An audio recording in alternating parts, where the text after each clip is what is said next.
housing integration was a growing concern because, you know, everybody realized it was tied into school desegregation and tied into job opportunities and so on. Well, I went to work for the Urban League early 1964, and one of my first tasks was to do a recapitulation of the housing ordinance vote and struggle around it, and to map where the vote was highest, where it was lowest, and those maps were one instrument we used in subsequent activities in terms of trying to target areas for the voluntary transfer program, for school integration, and other projects. When I joined the staff of the Urban League, it was really part of a national effort of the Urban League to integrate its staff. They had some white workers nationally, but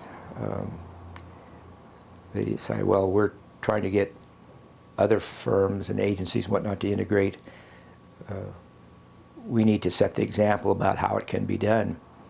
And Whitney Young wrote an article at the time called How We Integrated the Urban League. And I was hired as assistant director for health, education, welfare, housing, research, sort of a catch-all, everything except employment. At that time, we only had 5 staff members of the Urban League. I think it's grown to about 35 or 40 now. But it was at about the same time as the Urban League experienced some shift in philosophy nationally and locally, and I think Ed Pratt was, you know, very instrumental in that in terms of locally, because when he took over the job, I think he was pretty much trying to operate the Urban League as it had been operating, mainly catering to middle and upper class black interests. But so there were a lot of times when the Urban League, you know, maintained its image as a social service agency and its funding from United Way sort of circumscribed its activities to some extent, but there was some sort of sub rosa cooperation with groups like CORE and the NAACP.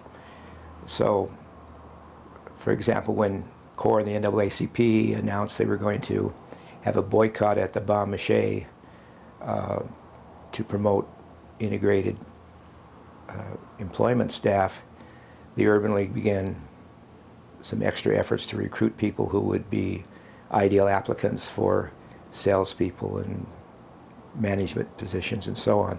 So there was that sort of, wasn't necessarily secret, but it was close to secret cooperation between the groups at the time.